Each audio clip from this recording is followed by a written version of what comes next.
So we have a brand new smartphone coming to us from LG, but this smartphone is unlike any other smartphone you may have seen. It's going to be called the LG Wing, and the LG Wing is very interesting because again, it is unlike any other smartphone you may have seen.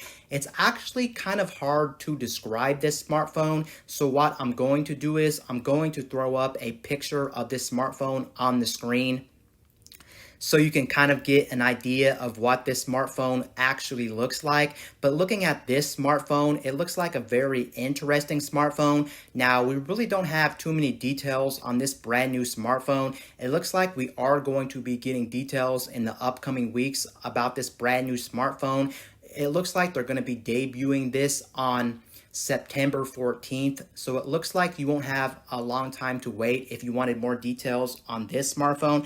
But basically how I'm getting it is it's going to be two smartphones put together, and then there's going to be some type of hinge on it where the other screen rotates on top of the other screen. It is a very different and very weird take on traditional smartphones, and I don't know what they're actually going to do with this smartphone and what the practicality of this smartphone is actually going to be, but I'm all for companies trying really weird and really bizarre takes on traditional technology, just because you guys know I am into tech and I am a tech enthusiast, and since I am a tech enthusiast, I love seeing the bleeding edge of technology, and it is always nice these companies like trying different things because it always makes me super excited. I'm not really a fan of all the time. You don't always have to make the same design over and over and over and over. It is kind of nice to come out with a brand new take on something that's already been out for so long,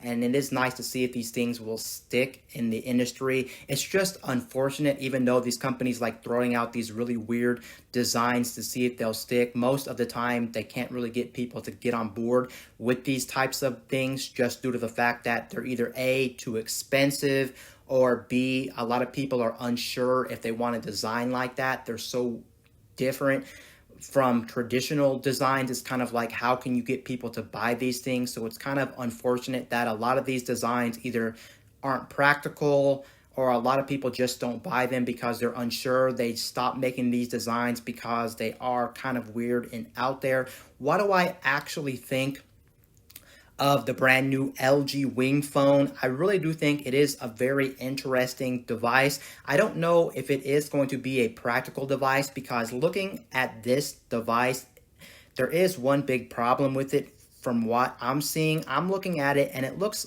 pretty cool, but the problem with it is it looks like one display, you'll only get half of the screen real estate of that display, and then the other smartphone you'll get the full smartphone screen. But the problem is it is going to be rotated, and since it is going to be rotated, you will be in that landscape orientation most of the time. So I don't know how I feel about it. Now, there is a video on YouTube where somebody is actually using this in a car, and it looks like from that video, someone is actually playing a game on the rotated smartphone, and then on the other smartphone where you can only use half of the screen, it looks like they are actually getting navigation from their smartphone since they are in a car. And that is kind of a really nice touch, just due to the fact that, of course, you do kind of have two screens here. Granted, the other screen is not really a full screen, if that makes sense. I almost want to say, even though this smartphone is unique and different than other smartphones out there, I kind of want to say, for me personally, I don't think this would be a good fit for me, at least from what I'm seeing. I'm sure there can be some implementations with that second screen that's kind of like smaller and you can only put certain applications on it. But I think something on the lines of like the Samsung Galaxy Z Fold 2 would fit me better, or the dual screen phone from Microsoft, the Microsoft Duo, would be a better fit, because I would like more screen real estate and things like that. And that's where I think this smartphone kind of has a disadvantage compared to the Samsung Galaxy Fold or the Microsoft Duo. Of course, you don't have as much screen real estate to play with, so it's kind of limited there. Again, it's really hard to tell what the use cases and what the implementations of this smartphone are actually going to be, because it's just so new and I've never seen something like this, and we don't know all the details of this until LG actually gives us more information on this. But either way, I am happy that, again, more companies are trying to do really different things with smartphone technology, because we've had the same smartphone technology for many, many years. And since we've had the same smartphone technology for many, many years, or that traditional smartphone form factor, I am ready to see what companies want to do to push smartphones into a different directions that may actually improve our lives and be more actually beneficial for our lives. And I'm all for that. And I'm all for that implementation. So we'll have to wait and see on the upcoming LG Wing. Now, the next one on my list is actually about the brand new NVIDIA graphics cards, because NVIDIA did announce brand new graphics cards for computers, and the series is going to be the 3000 series, and you're going to get a couple of different graphics cards. You're going to get the 3070, 3080, and 3090 from NVIDIA. Of course, these are going to be the bleeding edge of technology if you want the best of the best when it comes to graphics cards. Keep in mind, these graphics cards are kind of expensive.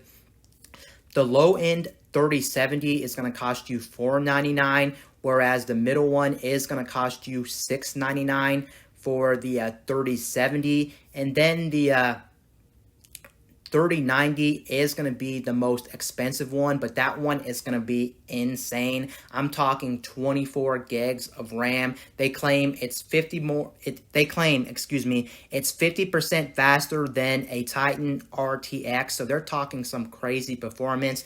But again, the 3090 is not going to be for everyone. That's going to be an enthusiast card, just due to the fact that that's going to be super expensive. I'm actually talking $1,500 for that card. But the crazy thing about the 3090 that's going to be $1,500, they claim, get this, that it's going to be able to play games at 8K 60 frames per second. Now keep that in mind. That doesn't necessarily mean every game, and it'll depend maybe on your settings, because if we look at current gen graphics cards, the 2000 series, not every graphics card in the 2000 series can play games at 4K 60 with all the sliders maxed out on a game on the PC. So take that for what it is, but just the fact they claim it can play 8K games at 60 frames per second in any capacity is still pretty crazy. I still don't think we're at the right time in gaming where a lot of people are going to be playing games in 8K.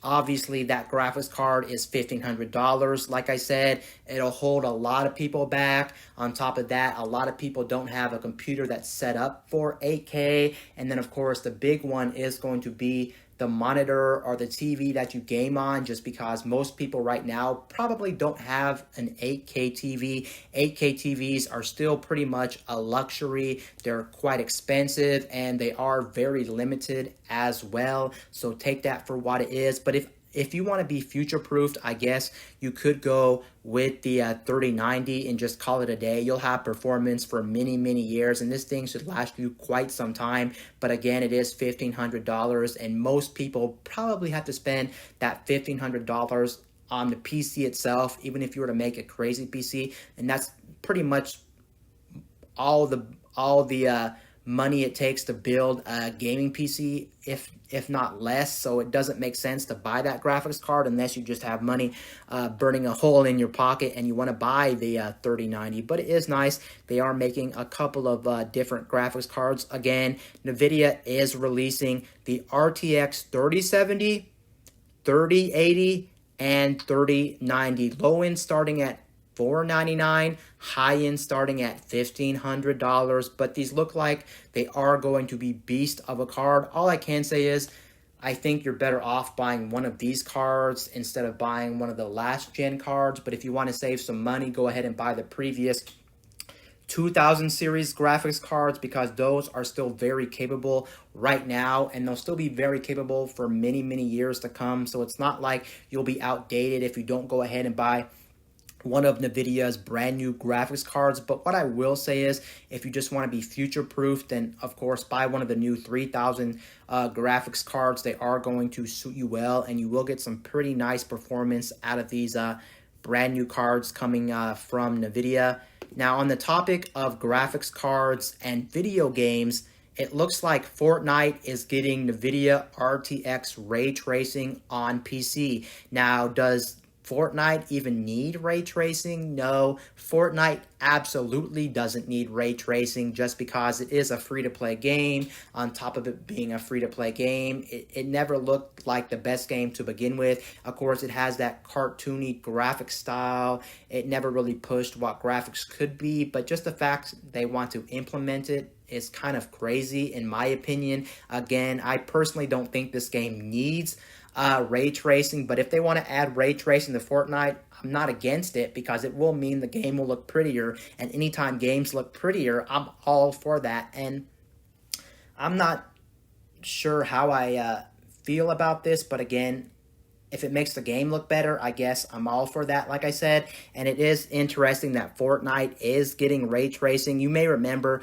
I think a couple months ago or something, Microsoft or whoever did announce that Minecraft was also getting ray tracing, which I think is very interesting, again, because that game is not a graphically demanding game, and it's not a game that's trying to push what graphics can be, and that game was never a graphics game. So it's interesting that some of these games that are free-to-play games are games that don't really push graphics are getting ray tracing, but I guess it is nice. It's also nice that these games are getting ray tracing, because that does mean when these games get ray tracing on PC and things like that, I would assume with next-gen gaming on the horizon, with things like the PS5 and the Xbox Series X, they should be able to implement things like ray tracing on their actual games.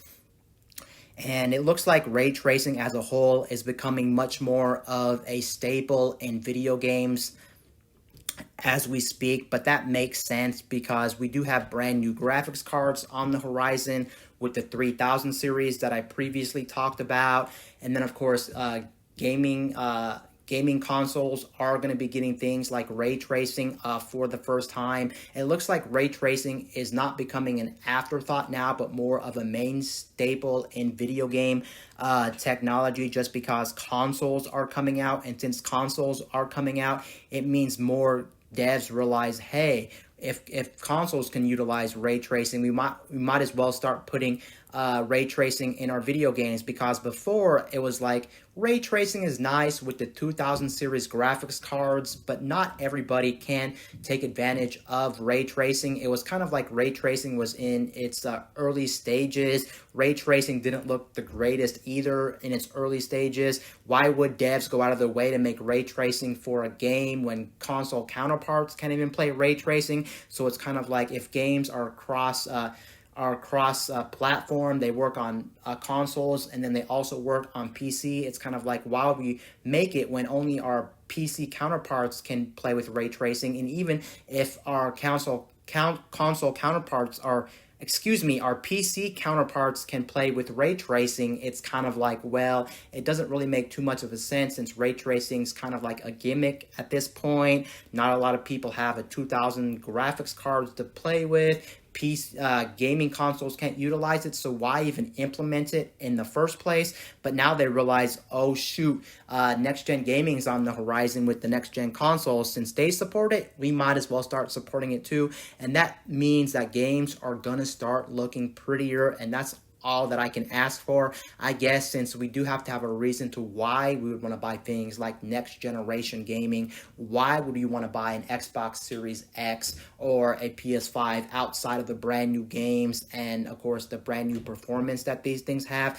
Give us a reason to actually buy your consoles. Show us all this power. Show us how these games can look prettier compared to current gen gaming and things like that. So I'm all for that with Fortnite getting ray tracing, I guess. It'll be interesting to see how this is actually utilized, and it looks like they're going to show off ray tracing with the brand new RTX 3090, but I'm not really too surprised. The 3090 is the cream of the crop graphics card that I just mentioned. So yeah, it looks like Fortnite is going to be looking a whole lot prettier. So be on the lookout for that. And yeah, that's pretty much going to be it for today's episode. Anyway, guys, this is Wayne from My Tech News, signing out.